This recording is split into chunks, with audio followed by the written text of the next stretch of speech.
Hello to you guys on YouTube. Yes, it's me, DR, and yes, I'm decidedly hairless today.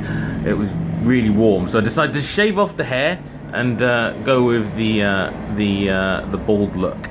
Anyway, what's DR on today? So, there's a recent article that's come out about, and it's been kind of really badly publicised as Welsh MPs went to speak Welsh in Parliament.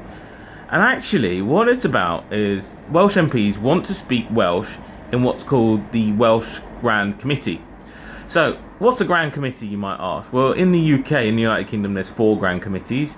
And what they do is they come together, a selection of MPs, they come together and discuss the rules, policies that affect various different areas. So, the Welsh Grand Committee has 40 MPs from the Welsh region and 5 from representative from various other places, and they come together and they discuss primarily Welsh issues, well, solely Welsh issues, really. So, there's been a recent request to be able to speak Welsh in the Welsh Grand Committee. Now, you might think, well, why would people want to speak Welsh in the Welsh Grand Committee? Now, if you understand the kind of makeup of Wales, Wales has its own language, i.e. Welsh, and a lot of people start off as Welsh speakers and don't speak English until later on. So it does create a slight difficulty in terms of creating that kind of free-flowing dialogue. Now, this has been kind of broached with the Speaker of the House, and the Speaker of the House has said no.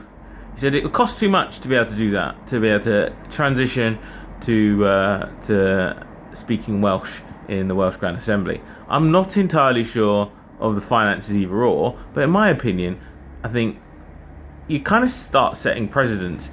Now, do you say you speak Scottish in the Scottish Grand Assembly or Celtic or whatever? I don't know. I mean, on the face of it, you could say, well, why not let them speak Welsh? Why not create an area where you can have both Welsh and English? But what I found is that then creates a potentially unnecessary complexity.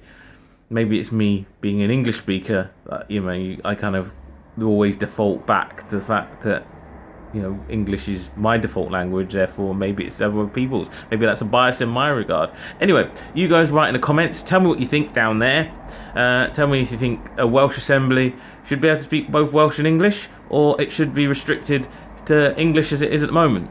Also, something that's come out in the UK is, and this is really only for parts of London, Amazon have started their own online supermarket, so you can get deliveries. I don't know how this is going to affect the rest of the great supermarket retailers, but it's quite fascinating to me. I was like, if you're an Amazon Prime, which is someone who pays extra for kind of extra delivery, the television shows, things like that, you have the option now to in certain parts of London, you have the option to get your groceries delivered by Amazon. It's crazy how far Amazon have come, and how much, whenever I think about presents or gifts or, just general objet d'art, I tend to use Amazon. I tend to kind of default to Amazon. Maybe Amazoning will become its own noun, verb, descriptive, whatever for online retail. It's crazy how big Amazon are and how much of the kind of little things that I get from Amazon, and also the big things. Anyway, this is DR saying peace out, have a safe journey wherever you're heading. Thank you for watching, and put some comments in there down there. Yeah!